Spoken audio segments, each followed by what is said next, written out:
weekly roundup from Wargamer Dad. As always, loads of cool stuff to look at this week. And as always, I'm going to start with GW stuff, although there's not that much stuff actually from GW this week. Most of it's been snuck peeked. Most of it's been shown to you already. The Chaos stuff is coming out this week.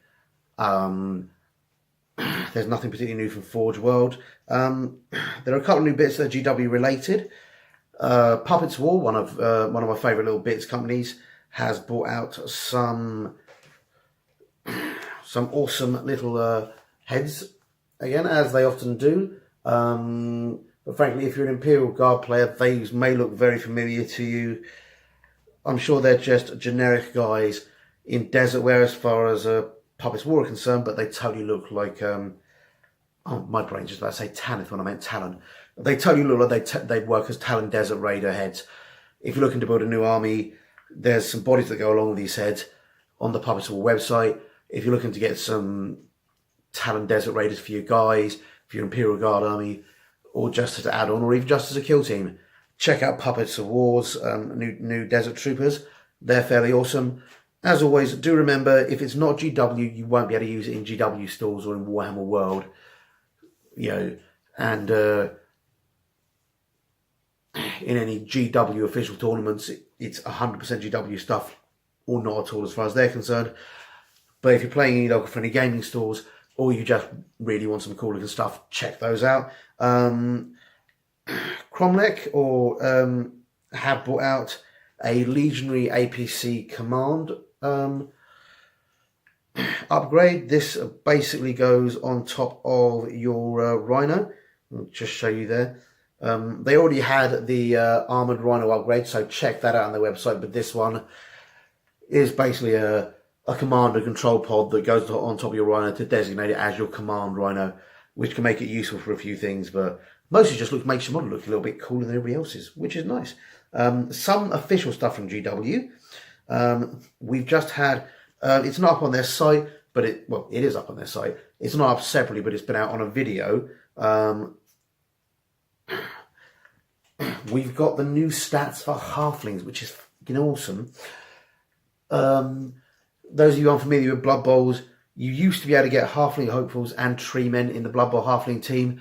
GW bring out a new Halfling team, and along with that, they brought out some new stats and some new positionals, which is fantastic. So you've still got the classic Halfling Hopefuls there at the top for 30k, but you can see you've got a Halfling. Ooh. There you go. Ooh, stop that. Oh, that's a better picture. There you go. You can see you've got Halfling Catchers, Halfling Heavies, and Tree Men. The Halfling Catchers, pretty much what they say on the tin. They've got Catch. They've also got Dodge, Right Stuff, and Sprint, as well as the Stunty, which means you've got 5, 6, 7, 8, which the extra go for it doesn't seem like much, but it makes one-turn touchdowns with Right Stuff. That's when you throw Halflings so much more possible. You know, that little extra, yes, you've got to roll a d6, yes, you could get a 1 and fail, but it really increases your chance of achieving something. You've got the Halfling Hefties, which you can have 2 of, who've got Dodge, Fend, and Stunty, but also they've got an AV of 7. Again, if you're familiar with Halflings, they've got an AV of 6, which is below the average curve, meaning that for an AV of 7, 7 is the most likely combination to roll on a dice.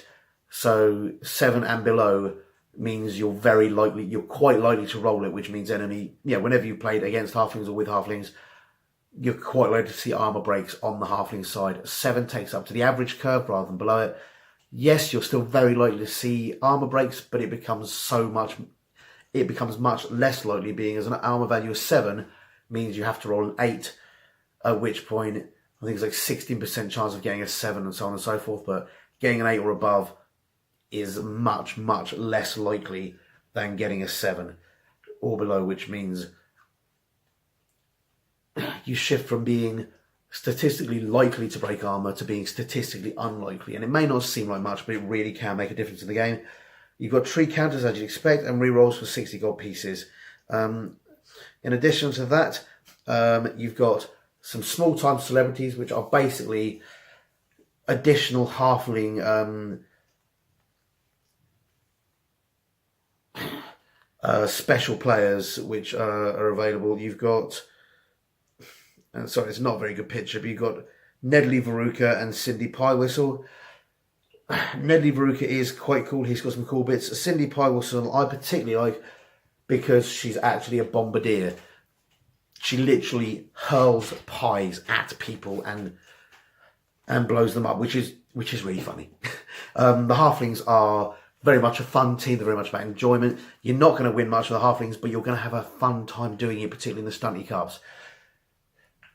And again, for those of you not familiar with Blood Bowl, some teams have stunty because a lot of their players have the stunty rule, which means, I believe it's goblins, ogres, halflings, and goblin underworld. There's an underworld denizen. The underworld denizens have goblins, and if you exclude the Skaven, I believe, some of the groups will allow you to play. Some of the tournaments will allow you to play in the stunty cup because your entire roster has. Well, because the majority of your roster has the stunty rule. Sorry, guys. But that's a lot of fun. This has made the halfling team a lot more playable. We'll have to wait and see how it affects the tiers and how it affects where halflings are ranked in the tiers, whether they move up from being a tier 14 to a better team. Certainly, even if they stay at, especially if they stay at tier 14, this is going to make them a lot more playable. If it moves them up, it'll balance out. But in non-tiered games, it certainly is going to help make them more playable and help you be more likely to score and at least survive. So that's going to be really cool. And the extra special character is going to help too. So that's really, really fantastic. To be honest, that's probably the most exciting news that GW have dropped this week for me. A lot of good stuff as always, but halfling stuff is amazing. Right, if you're an AVP fan, you may have heard that Prodos Games, who sell the Aliens vs Predator game, which is actually a very good board game, despite a lot of the trouble they had with the Kickstarter. You may not have heard, but they got a company called Prodos, got the license from Fox to make Aliens vs Predator. Unfortunately, they had a lot of trouble with the Kickstarters. There are still people, to my knowledge, waiting to get their Kickstarter kits, which is surprising because Prodos Games are no longer supporting the AVP franchise. If you haven't got your Kickstarter kit, sorry. But, sorry for you guys. But if you are a fan of AVP, it is really worth noting that if you're a fan of the game, and it is actually a very good game, I played it, it plays well, it's got a lot of cool stuff. The models, particularly the resin versions, are very, very nice. Even the plastic versions aren't terrible. But if you're a fan of the AVP game, or even if you're just a fan of Alien vs Predators and you want some cool models, on the Prodos' own site, they've currently got a 40% off sale, which goes on to the end of the month. So go in, buy that stuff, pick it up, get some good deals on there, and see what you can get. It looks really good. I don't know how that's going to affect any Kickstarters that Prodos are still doing. I'd imagine if you haven't got your Kickstarter stuff from Prodos yet, you're probably out of luck. But if you haven't, then dear God, email them as soon as possible before they run out. Maybe they'll be able to sort you something out. But frankly, if you're still waiting for your Kickstarter set, you've probably lost all faith in them anyway. That being said, the game itself, actually a very good game. If you fancy getting it as just a one-off game to put on your shelves and occasionally play, it's really good. If you want some AVP models, they're very good quality models. They look very much like the source material. And they're currently 40% off, guys. So, fill your boots. D&D news. Probably not new at this point, but just came across my thing. The Lustrinian race.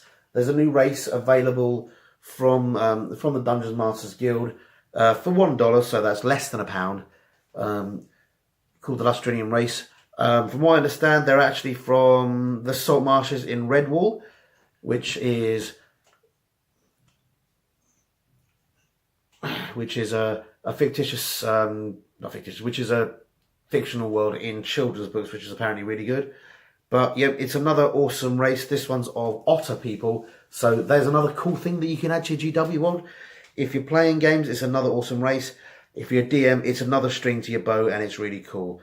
Also, D&D wise, company called Hand of Glory. We've got a nice little Kickstarter on at the moment using magnetic modular minis. One of the problems with minis in D&D has always been you can't continually upgrade and change them to suit your character. When you get a new weapon, you're stuck with the old weapon. Yeah, they're on Kickstarter at the moment. Created by Hand of Glory. Oh no, the project... Is the project still going?